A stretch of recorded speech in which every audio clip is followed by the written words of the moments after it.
I woke up this morning to water pouring into the cabin.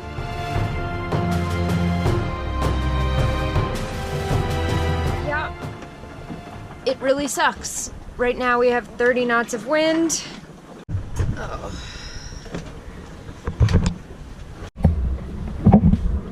And a boarding wave about every 2 minutes to 1 minute, and our dorades were open, or our dorades, just a waterfall of wave came into the cabin and just drenched everything. So everything is salty and wet, and I'm ready for this to be over. We've managed to keep our tomato plant alive this whole time, but I'm afraid he just got drenched in salt water, so this might be his demise. It's very sad indeed.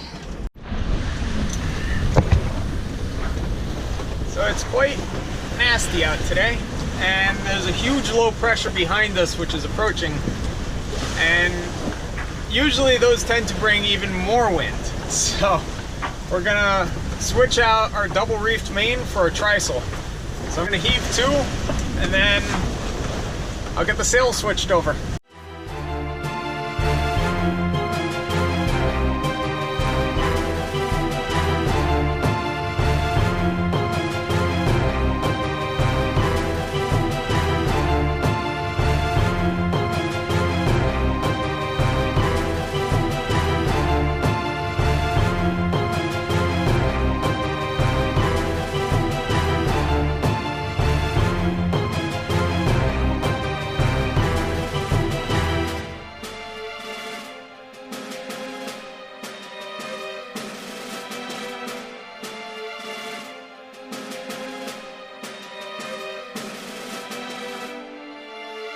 So I came up for night watch, and this guy was flapping around in our cockpit. Luckily, he's still alive, so over he goes back into the sea. Little flying fish lives to see another night. Did he make it? Oh yes. Okay. No, my fingers. So right now we are motor sailing, and not because we need to. I mean, right now we're flying our trysail and our staysail, and we're doing 5 knots. So there's plenty of wind. It's actually a lot of wind. So our batteries were completely full, and we had nowhere to put this extra electricity. So then we thought, hey, why not use it? So we're drawing about 30 amps, which is more than I've ever motored at. We did the ICW at like 10 to 12 amps, and that's pushing us up with our speed into the 6s and 7s. So that's one cool thing with the electric that you can't do with the diesel. You can recharge the electric out in the middle of the ocean. If you run your diesel and drain your tank, you're done.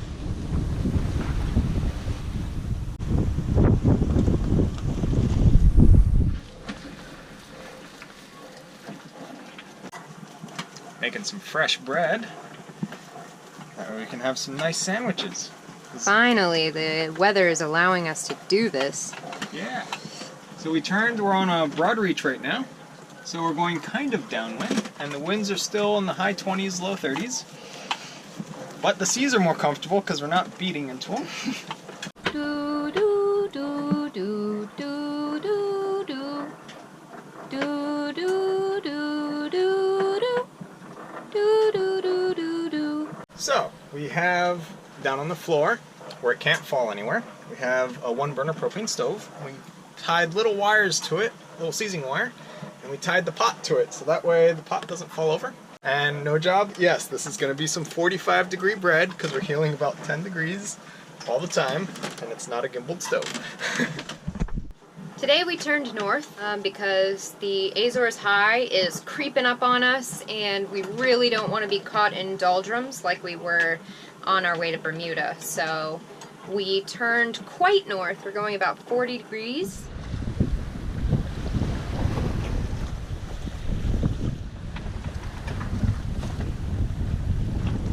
What you doing there? I'll tell you what I'm not doing. I'm not getting sunburned. That's what I'm not doing. So I made a loaf of bread, and Maddie quickly and deliciously converted them into sandwiches. And oh, they are so good. So we got salami and cheese, and then the other one we have is Cream cheese and jelly.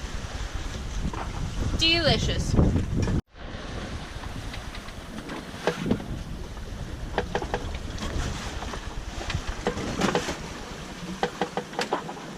moving along quite nicely. This is our 9th day at sea, but we could be moving a little more nicely. So right now we have our trysail set and our staysail on a barber hauler, but we're gonna swap out the staysail and put up our jib to give us more head sail, to give us more downward pull, and give us more speed. I think we at least gained a knot from that. Feels good to be moving faster. And even though we're going very north, we have excellent news. And that is that we no longer have 1,000 miles to go! We have 950 miles to go. So, that's exciting. It sounds like a lot still, but it sounds like less than 1,000, so. And we did start with 1,800. So we've come a long way, and it's been a little bit over a week. We've had low points, we've had high points. What I'm hoping for is to see a little bit more nature, like to see more animals.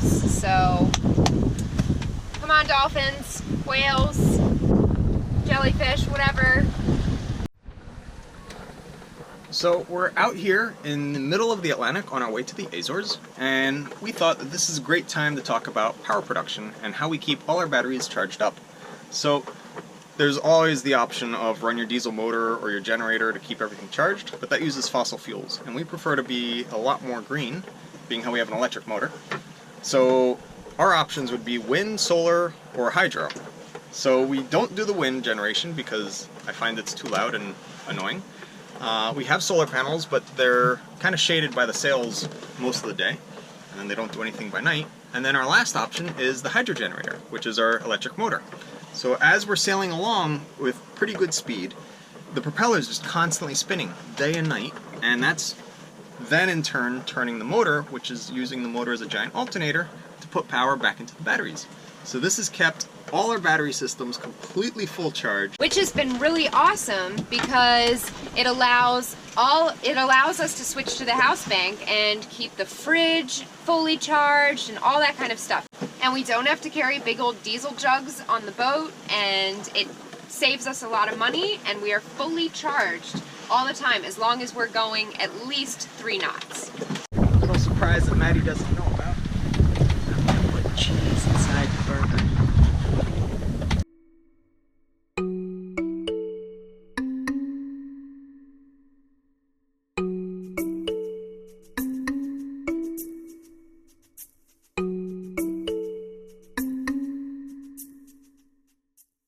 A cheeseburger with cheese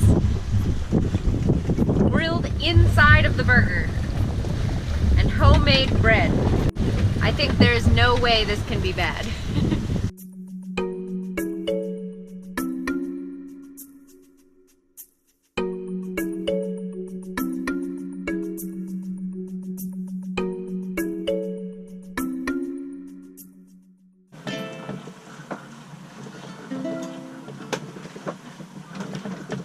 I was scared of dentists in the dark.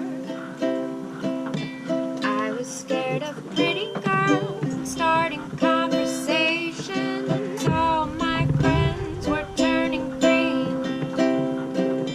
You're the magician's assistant in my dream. Oh,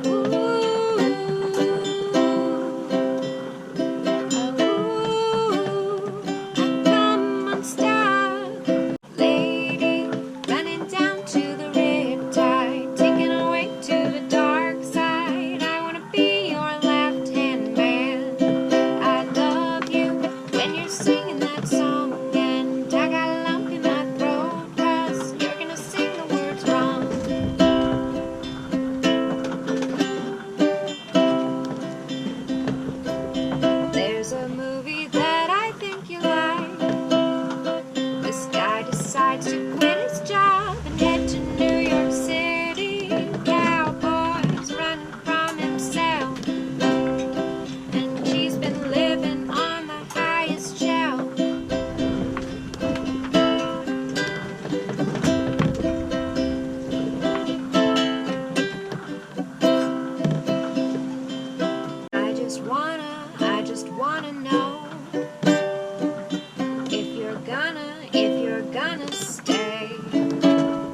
for the moment, just completely ignore forecasts, weather routing programs, all that. Just put them out of your head, forget they exist, and let's look at the clouds and figure out where the wind is.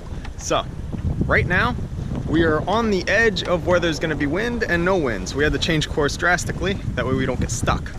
So the way you can tell this is you look at the clouds. If you look over this way, it's a whole bunch of fluffy white clouds, and they're all moving uniformly, and they have wind. And you know they have wind because as long as you're in them, you have wind and you're moving. So therefore you can assume that staying in them will keep the wind. Now if we look on the other side, you'll see something different. See how here is the edge of the fluffy white clouds, and then you get wispy clouds.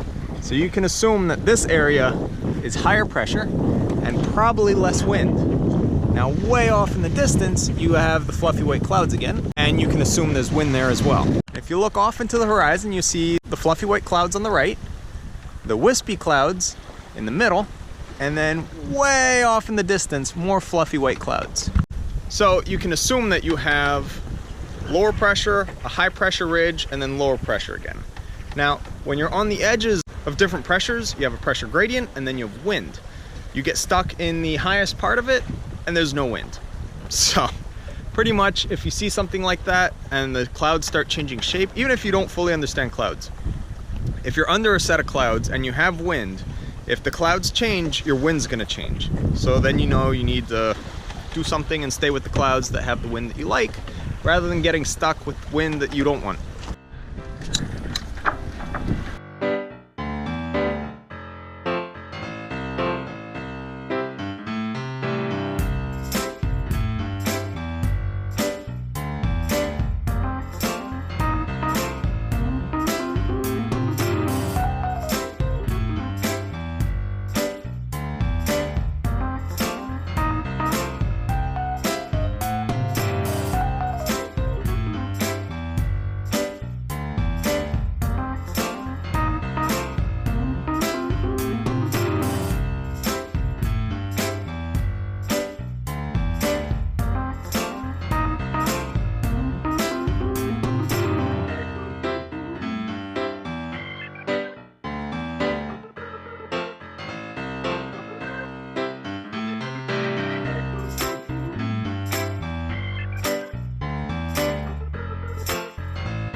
One thing that has been a really huge positive note of this trip is my lack of seasickness. I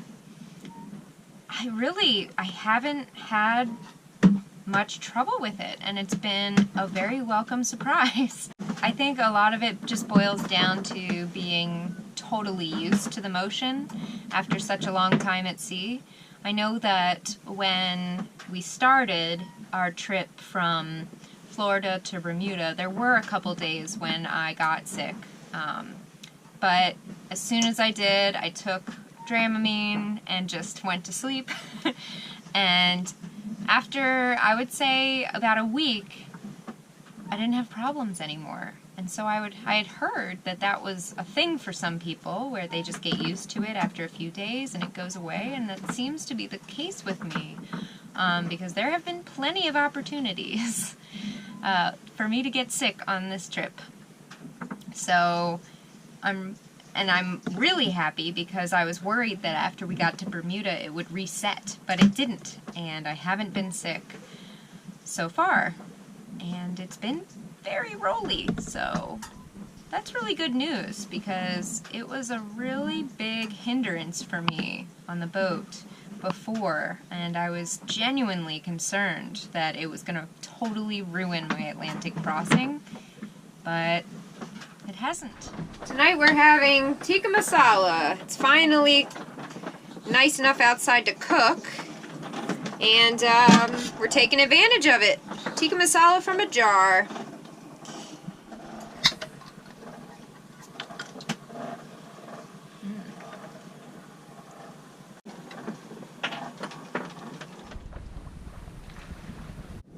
currently about 1,400 miles from the coast of the US and about 800 miles from the Azores. And you might be wondering, what do we do with our trash? So the simple answer is no plastic goes overboard. Plastic is kept because plastic is horrible.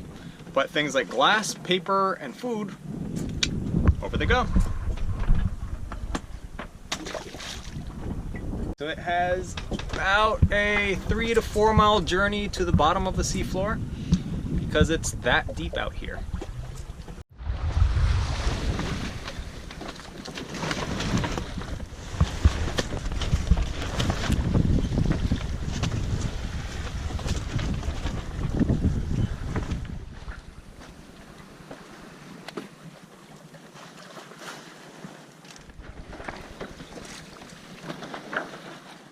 Next time on Sailing Wisdom. There's not a whole lot to do out here. That's terrible. Yeah, look at the bubbles. These control lines here have been beautifully sailing us halfway across the Atlantic. What? This is a late basil plant. Thanks so much for watching. Be sure to like, subscribe, and share this video with your friends. And if you'd like to follow our journey in real time on a map, receive postcards from our ports of call, and message us directly to the boat, you can go ahead and become a patron using the link in the description down below.